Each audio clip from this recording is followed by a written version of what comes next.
Now is Peter Pilles, a Coconino forest archaeologist, and John Hanson, a Kaibab forest archaeologist. And today we're going to talk about Archaeology Week. Gentlemen, thank you very much for taking time to be on the show today. I guess, first of all, I'd like to find out what is the week all about and the purpose of it.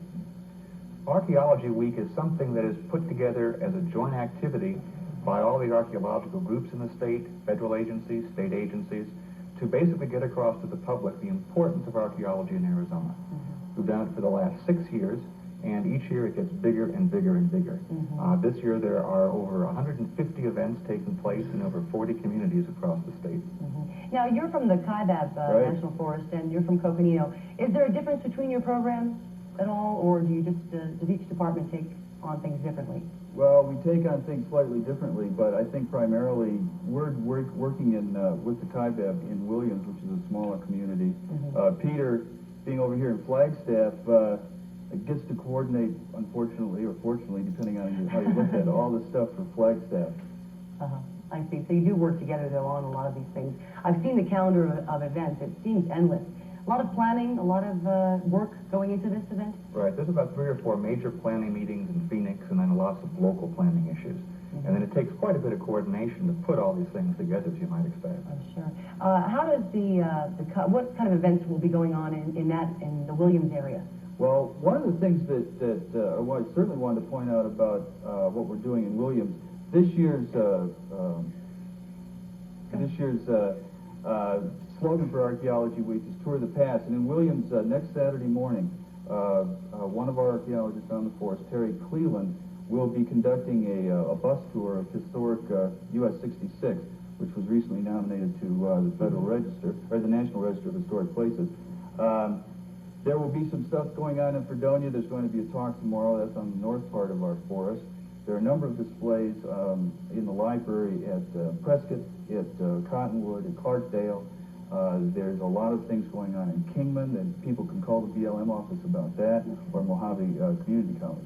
So a lot of events. What about Coconino then, as far as in this Flagstaff area? Okay, we have some events that are going on over the entire week. There'll be special exhibits at NAU Special Collections, at the Flagstaff Public Library. There'll be a special exhibit at Walnut Canyon National Monument called Shaman Songs, Rock Art of Western America. There'll be art done by kids about archaeology in Winslow at Homolabee State Park. There'll be tours given at Reardon State Park, at the Pioneer Historical Museum. And then on a specific basis, we'll kick the whole event off Sunday with a booth in Flagstaff Mall, where there'll be events going on. From the mall, we'll be giving tours at Eldon Pueblo and also to the ruins in Chavez Pass. And then you also have the dig days. Right. The dig days will be coming up a little bit later in the year in April at Eldon Pueblo. We'll start in April. That'll continue all through the warmer months. So that's, is there one popular event that you find that people kind of flock to more than others? People like the tours quite a bit because that's a way that they can see what ruins look like and have archaeologists explain to them what it's all about and how we do archaeology. John, would you say that every year people keep planning differently? You learn something every year as you... I think, yes, and I think there's a much greater emphasis now on interpreting and really taking the public out onto the forest lands, onto the public lands, and trying to give them an education in what kinds of resources we have out there and what it's going to take to preserve those resources. Peter's done a great deal of work with that in the Site Stewards program.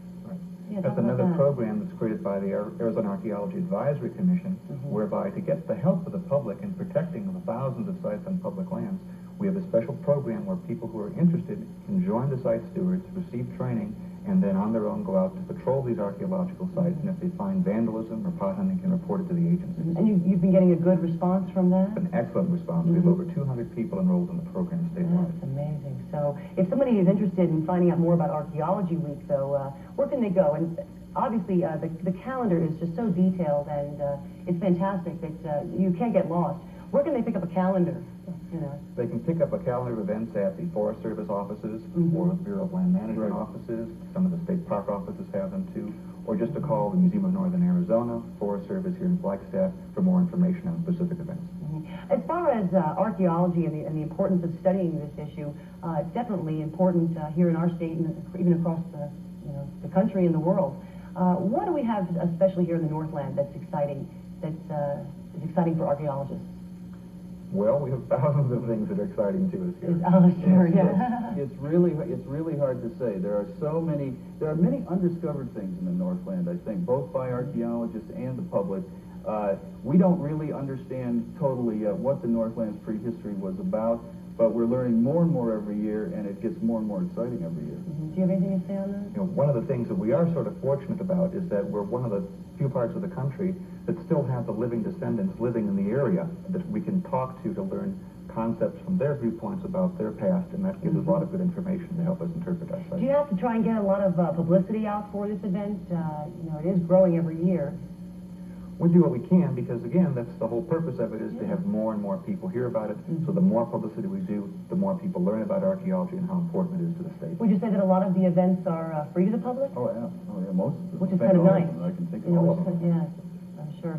Then what about moving on into next year and planning for that? Does that start now? That'll start a month after this one Right. is due. Does it really? So it goes real fast. Yes. Gee. What about visitors from other parts of the state? Do We people know about welcome it up them. here?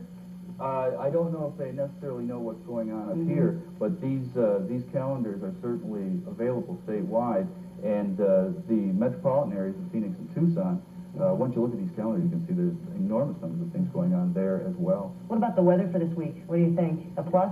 It will be Absolutely. nice. It's Yes. really nice that time. So Yes. you're probably going to get a lot of people out there really involved. We certainly hope so. Definitely. Anything you want to add quickly about archaeology and its importance and people to understand and respect what's out there? Well, I would add that we're fortunate to having so many archaeological sites, and besides being an important scientific resource, people should know that they're also an important recreational and economic benefit to the population when you think of the jobs, the tourism dollars that these sites bring into the communities. Anything you want to add there? I would second what Peter says, and third it if I had a chance. We welcome visitors to the National Forest. Call our office. We'll be happy to talk to you about anything concerning archaeology on the Definitely, and I recommend getting one of those calendars because it's excellent. You won't be clueless, I guess is the word. You'll know what's going on, definitely. Gentlemen, thank you very much for your time, and I'm sure that News Tonight will be out there covering some of those events. Thank you. Thank you. Well, stay with us. Weather is next, and Kathy Ellis will tell us if this warm weather will continue into the weekend.